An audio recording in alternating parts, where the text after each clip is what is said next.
Go. The first question says, who are your girl best friends? Bushle and Nicole. Oh, hey, they know a lot of stuff, these two. Hey, which friend knows all your secrets? Me. Hey girl. Okay, losing friends. If I'm being honest, I don't deal. I just move on because your season has come to an end. What's the number one green flag and red flag in a friendship? Green flag, being able to be yourself with your friend. The next question says, how do you deal with the friend who's drifting away? Let them drift away, girl. We're in the next segment, and that is religion. How do you handle friends who mock or question your beliefs?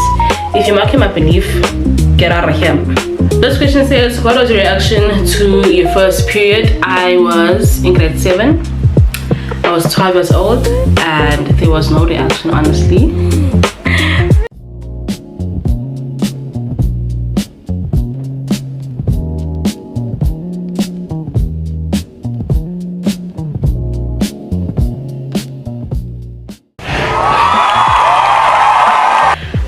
Welcome back to my channel. My name is Bree and we're back with another video.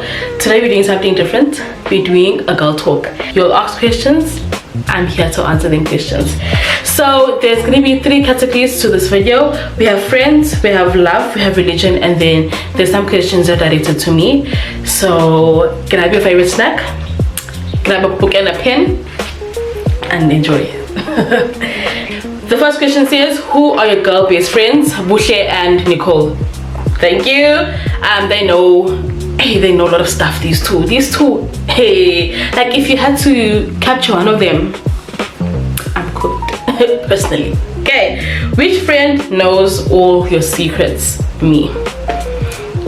I'm my biggest friend, so I know most of my secrets, and I advise you to be that type of friend with yourself, because when you're over with other people, hey, you're gonna experience challenges. You're gonna regret telling that person those deep secrets. So normalize like secrets that are like big that you don't think you should tell other people. That you should keep it to yourself.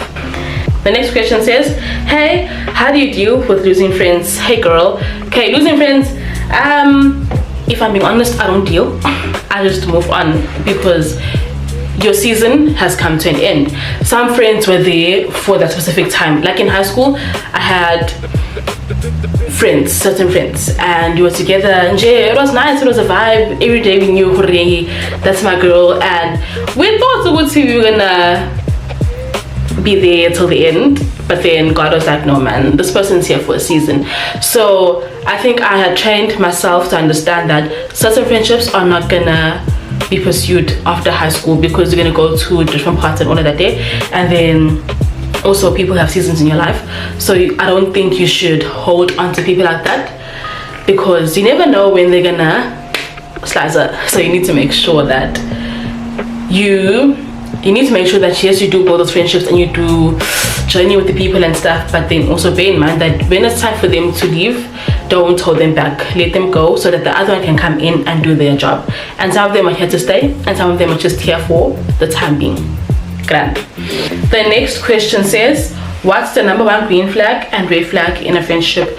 Green flag, being able to be yourself with your friend, not having to think twice when you do something. You know, you can be a comedian, you can be a therapist, you can be everything, and your friend can be everything to you. And also being able to know that even if you don't talk for a long time, Chomi knows we're not on bad terms. It's just that there's nothing to talk about. So I will see you when we have something to talk about. A red flag in a friendship is a controlling friend. I'm not even gonna go in depth about it. I'm just gonna leave it there. The next question says, how do you deal with the friend who's drifting away? Let them drift away, girl. I'm joking. If you really love your friend and like you and your friend are on good terms and life is just happening for the both of y'all, then drift away with your friend. Like, be not be on their case, but like ask them, hey, how you doing? You know, what's the story? I see you drifting away. And then if your friend is intentionally drifting away and they don't want to be a friend no more, let them go, because you're gonna be making yourself sick over nothing. I'll leave it there. The next topic we're going to is love. Yo, you guys love to answer me this question. Hey, my brother, you like to answer me this question. Okay, are you single? Yes, I am not looking. I'm just, you know, living life. Do you believe in love at first sight? It depends, you know, it depends how it works out and where we are. Like if we out with my girls and we're having brunch and then you see me and then I see you, then maybe. That's how people are forward. If you see me for the first time, you're like, how am I? No, calm down, like don't over. But to answer your question, love at first sight, yes, if it's a cute setting, if we both come across as people who see the vision, you see. Do you believe in soulmates? Of course. I believe there's somebody out there for me. I believe there's a person for everybody, one each, one person per person. You can't be two people per person. That's just jack so greedy. Advice for someone who wants to ask you out. When I saw this question, I was like, what do I want to hear when I'm getting asked out? I don't know, but I think you should be funny, but not too funny. You see, you must be nonchalant. You can, like, I don't need a nonchalant guy next to me. I think, yeah, I'm not even gonna think about a lot of stuff. Just don't be, but also don't be too chalant with other people. Just be me. But yeah, be funny, be semi-chalant. Let me put it like that there. And then you must know who Jesus is and what he does and how to be like him, because I'm a Jesus girl, so most preferably you need to be a Jesus boy. And then have bold, dog, like have bold, like raise me up. Raise me up so then I can see who you know, man, my potential nyana wena. But then if you don't do anything, then I'm gonna come for the free food. Like you need to be straightforward with me. That's another thing. You need to tell me, yeah, boy. The next question says, what do you think about the dating pool? And the thing is cooked. Probably why I'm still not looking for a significant other, because bruh, like the way people go on about this mojoro thing, it's only about one thing and one thing only: transactions. I give you, you give me. Why is it about that? Why is it not, let's get to know each other, let's grow, let's, you know, take things to the next level? No, level one is where you stuck everywhere. So it's cooked, shame.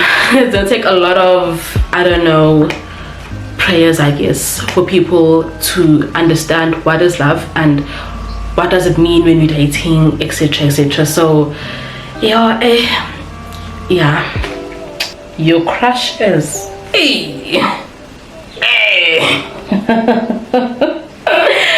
you like to answer me these questions, but hey, it's a superstar. It's a superstar, is it though? I mean, you never know. This question says, what's the biggest red flag you should never ignore in the talking stage? The biggest red flag is how this person presents themselves, you know, like how you talk about other people, how you talk in general. Like you need to know how to talk to a person, not just me but to everybody else. This question says, how long should you wait before making things official? Don't wait for too long. Don't wait for too long. I think roughly 2 months nyana should be enough, because you're going to be talking over the phone. Time to time you're going to be seeing each other, so you need to have those serious conversations before making it official. So then you know, this is my list of things that I want, and this is his list of things that he wants, and then you'll sit and compare each other's lists, and then if those lists match, then you can go forward. If they don't match, leave it. So I think 2 months max is how long a talking stage should last. So then when you'll make things official, you don't have to go back and say, oh no, I don't like red flowers, I like white flowers. You should have said that in a talking stage, so then he knows what you like and what you don't like. So 2 months is enough so you can know the person, and then also 2 months is enough for you to see if you want to be with the person. You'll get sharp. This question says, what do you do when you like someone but they're giving mixed signals? Dash those feelings with water. Dash those feelings with water, because that means they're not clear about what they want to do with you. And you are very much clear, but they're not. So don't waste your time. Yeah. This question says, how do you set boundaries without seeming difficult? There's no difficult or easy things here. You just set your standard for yourself, because if you don't set that required standard, then your relationship is not going to work out the way it's supposed to work out. For example, if you say you're not going to sleep with anybody until you get married, stick to that. Tell your person that, listen, Drew, we need to get married first too. So if you want to get married, then let's go try. So if you want to, then let's get married. I'll see the vision. This question says, would you date someone if your friends didn't like them? Are you dating for your friends? Are your friends going to be paying a wallet for you when it's time for you to get married? No. So I don't think your friends should be the judges of who you want to be with. You should be the judge. You know what you want, and if that person is what you want, then go for them. This is the last question for this segment. Is it okay to be friends with your ex? I don't think so.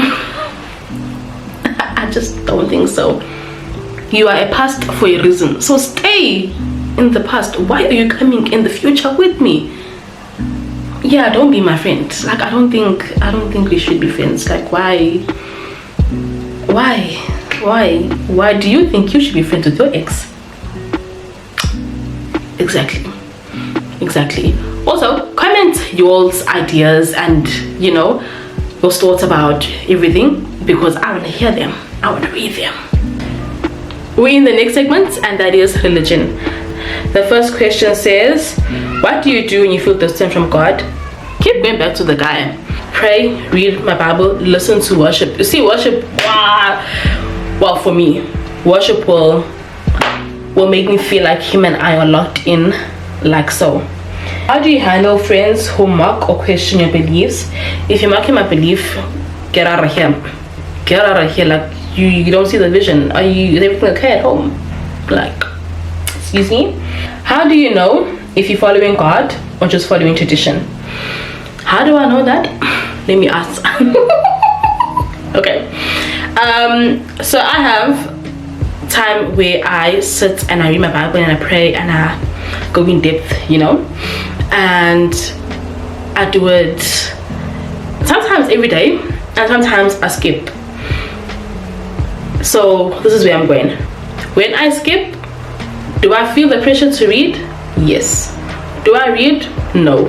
Why? Because I'm not forcing myself to read, because I don't think I will get a lesson out of forcefully reading the word. You should read because you want to read and you want to build a connection with God, not because everybody's doing the same thing, or no. If you must feel it, and also you want to get a lesson out of what you're reading. So yeah, that's how for me, it's how I know I'm following God, and I see God working in my life. I don't know when it was, but I prayed for something and it actually happened.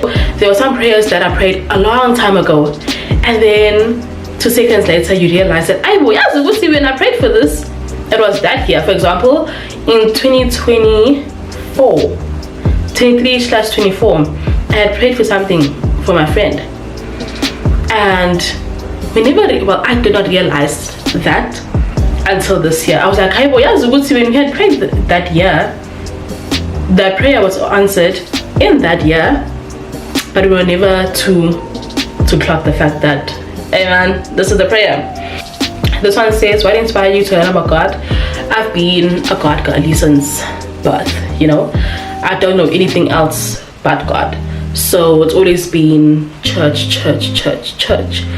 So for me, it was more of, because I'm doing this and I've been exposed to this type of life, how's about I go and know more about it and be intentional about it? Not because my parents are believing, my grandparents believe.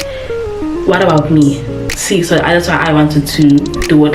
It was mainly because we come from a background that does Jesus a lot. So I was like, why break the trend? First of all, why break the trend? Then I can just continue it and leave a nice Christian legacy for my children. So yeah, I think that's where it's at, honestly, like me coming from a Christian background and and going into a Christian background, and this is what I know. This is the only thing that I know and what works for me. This question says, what was your reaction to your first period? I was in grade 7. I was 12 years old and there was no reaction, honestly, because I kind of knew what was going on, but then I wasn't prepared, because all the pads I had received, I took them home. My granny would buy me pads and then I'll take them home, because I wasn't in that time at that time. So I would just pack it up, take it home, and then tell my mother, you can use it if you want to use it. And then that day it actually came. I think I was at school and I went to the toilet and I was like, whoa, welcome home, I guess. And I just put toilet paper just to hold me down. I never asked anybody for a pad. At that time I was like, just use tissue, I'm sure it's similar to a pad. Until I got home and then I changed, and then I was sorted. I had no cramps, I had nothing, no cravings. I was just me. Nothing major happened. And we had a lot of period classes before my period, and to be honest, I was there for the goodie bag. It came in this ear, went out the other ear. But now as a big girl, it's the pits.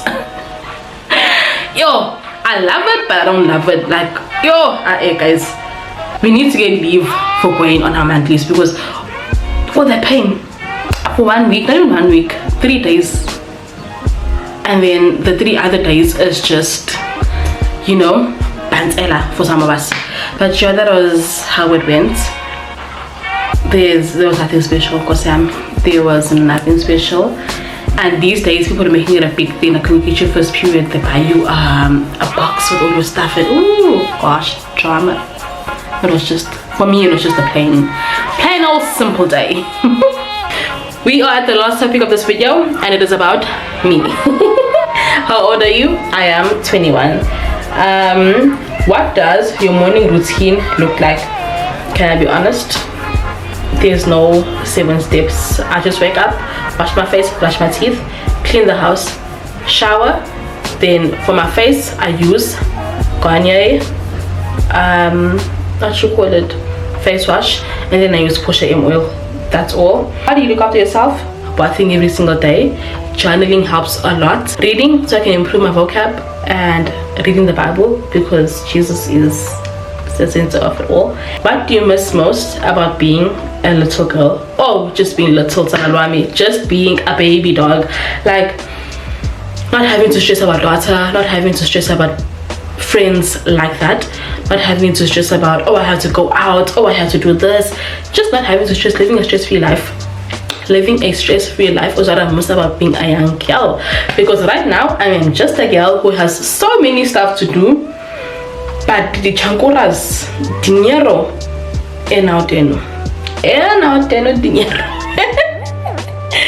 because I sit and reminisce on the good days that I had when I was a child. Like, I was stress-free. I knew Guti, once a time was coming and I'm getting new trip, you know. Now I'm a big girl, I am 21. Nobody's saying nothing about winter clothes.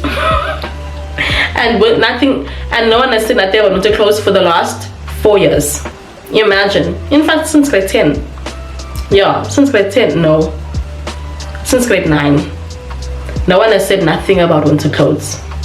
So, yeah, man. We have reached the end of the video. Thank you for watching. Please do comment, like, share, and subscribe so you don't miss out.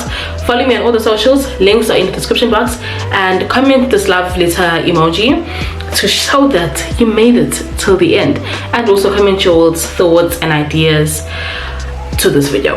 Thank you for the questions. If you're on round 2, let me know and I'll hook you up. But for now, here's part 1. I will see y'all in my next one.